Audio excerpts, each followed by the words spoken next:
Aloha, beloveds. Thank you so much for tuning in on this beautiful fall day. Phew. I'm facing the west here, and the sun's about to go down. And I'm out here in the Applegate Valley, a beautiful place here in Southern Oregon, full of oak trees and madrone trees and manzanita bushes and all sorts of wildlife, bears and deers, foxes and cougar, and lots of water, lots of streams. I usually like to be near a stream, but today I decided to be out amongst the trees and watching the setting sun. The sun's about to set here soon. It sets pretty early here in the northern hemisphere this time of year. It's about 3:30 and it goes down around 4:30.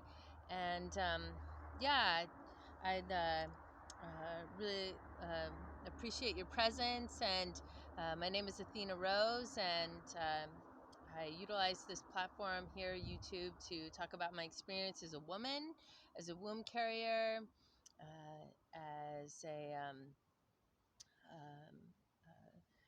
someone who's trying to really walk in a prayerful, intentional, beautiful way in the world, with reverence and respect and sacredness to the elements, the air, the earth, the fire, the water, the ether, spirit within.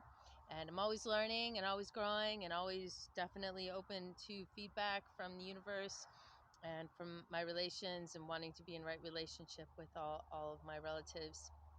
And I'm not always, and that's fine. It's an opportunity to learn how to be in right relationship with others and to not shy away from conflict. And today I'd like to speak to the importance of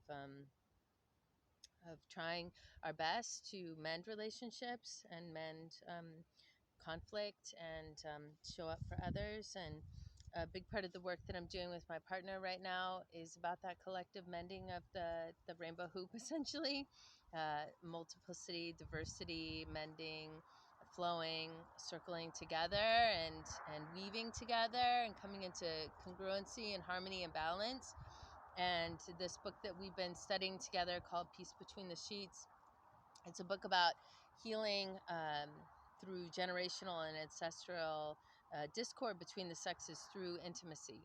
And so it's not about shying away from intimacy or misusing intimacy, that is sexual energy and intercourse. It's about going into it in a new way, and in an evolved way, to move past our primitive thinking, our sex drive to fertilize and procreate, and come into balance and congruency with sacred sexuality, utilizing our bodies and our hearts to heal and to be present with others and to be present with ourselves.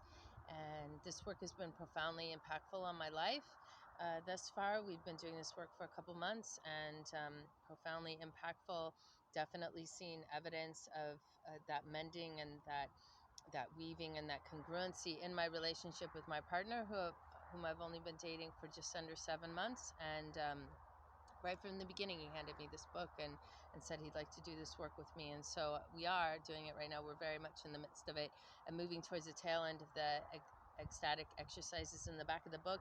Tonight we're on number 19, and we went through a period of celibacy and even not kissing, and that was really profound and helped us build a firm foundation of presence and love and heart-centered trust, and deepening of our relation in that way, and bonding, deeply bonding. I'd like to talk about orgasm and how it can be so detrimental to one's health and also to relationships, in terms of intimate relationships.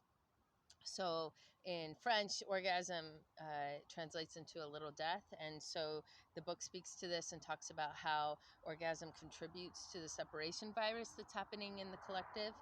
And essentially, when you experience that chemical reaction that follows an orgasm, it creates this whole cascade of fallout afterwards that creates a separation. And that's actually a biological design, so that we don't stay with one partner, but that we that men spread their seed and women procreate with different men in order to diversify the genetic pool of humanity. And so there's a biological reason behind it, and but we don't have to be in slavery to that. We can evolve beyond that. We can become aware of what our biology wants and what our heart and our higher consciousness is calling in, which is peace and commitment, and in my case, in my partner's case, monogamy, and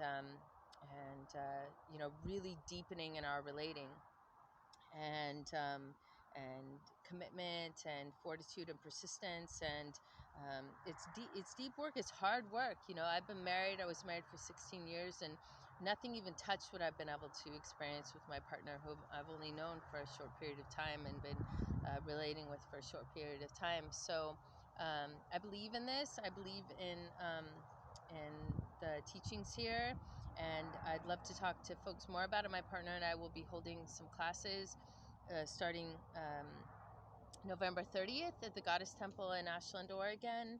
And if you're interested in that and live in the area, please reach out to me and I'll send you an invitation.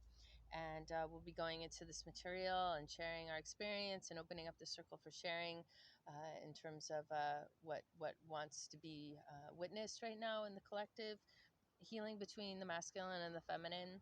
And getting back to orgasm, I've noticed that since I haven't been orgasming here for over a month now, how much more energy I have, how much more balanced I feel in my hormones, how much more clear I feel in my thinking, and my emotional body is much more stable. I'm not going through these big peaks and valleys, and it's helped me a lot. It's helped me a lot feel more centered and stable in my heart and in my body, and in my emotions. It's challenging. It's very challenging enough to be a womb carrier and go through the cycle of the monthly moon and ovulation and all of the hormones that accompany those phases. But then to also, on top of that, put in sexual energy and the ups and downs and the hungry ghost that comes out, when you're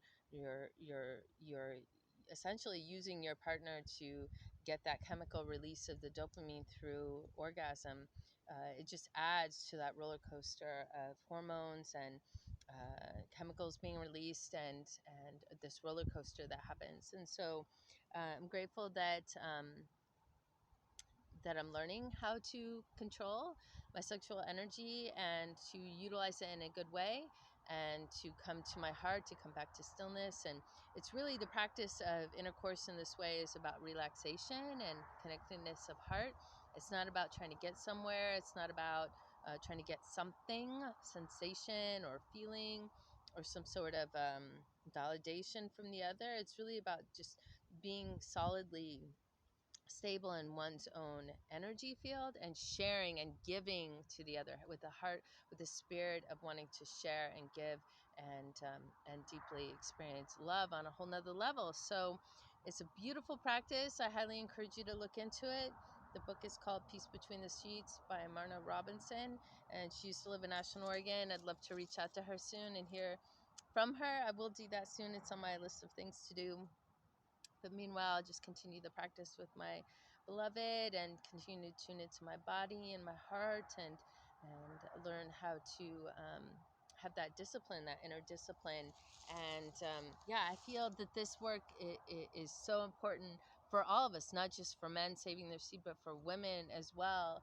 Uh, you know, uh, taking accountability for their sexuality and their sensuality and what they're putting out in the world and what they're receiving, and finding more balance, and there is a lot. I've heard a lot of women out there talking about sacred sexuality, but it's more, some of it is more in terms of like, how can I get more attention? How can I be worshipped? How can I have more orgasms, more powerful orgasms? And I personally don't believe that that's the answer. I believe that the answer is centeredness and stableness, and it's also not celibacy. It's really taking accountability for sexual energy, and for staying in the heart. Not trying to grasp or get something from another, but to have that inner confidence and that inner knowing, that inner stillness. This is all about presence. It's really about presence and about inner peace and sharing with another without any expectation of receiving back, just in the spirit of giving and loving and witnessing um, uh, the gift of giving and receiving, but receiving with gratitude and humility, and not expecting anything in particular in return, but yeah, it's that unselfishness, taking that out of the equation of sex, selfishness, and returning to um, that divine bodhisattva, heart-centered beauty way. It's so good. And yeah, I'm really, really grateful. Thank you so much for tuning in. I'd love to share more about this, and in the process of creating an OnlyFans account with my partner so we can talk more deeply about more of the intimate part of our relating, kind of in explicit terms even, if necessary, and share more from that perspective. And yeah, there's only so much I can share on YouTube, and so that's in the works at some point. And in the meantime, we'll be holding this circle for 4 consecutive weeks on Wednesdays in Ashland, Oregon, at the Goddess Temple at Jackson Wellsprings. And please feel free to reach out to me. Please subscribe to my channel. I'm trying really hard in between all the jobs that I have right now to make videos as frequently as possible and share what's on my heart and share whatever wisdom's coming through from spirit through me, and try my very best to be that conduit of encouragement and love, and a vessel of the divine, witnessing itself. So yeah, that feels really good. I'm grateful for this platform, and I'd love to share more with you. Please subscribe to my channel if you feel called. And yeah, it benefits me, and you can get information more quickly if you're interested in what I'm speaking to. And yeah, again, my name is Athena Rose. Thank you so much for tuning in, and bless you and bless your life, and bless this beautiful day. And may you live in a heart-centered way, and express from your heart, and be authentic to your heart, to your own heart. Your heart has something to say, something to express, and it's all beautiful and welcome. And I'm grateful to live in the body that I live in, and live in the place that I live in, with the community that I have, and I feel really, really deeply honored to witness myself in this lifetime, with all the blessings that I have. And may you feel that blessing as well. And please feel free to reach out to me through email or Facebook. I'd be happy to consult with you, encourage you. I also provide cuddle therapy. This is part of my practice, and Reiki, and I hold circles and herbal advice from the plant kingdom. So aloha.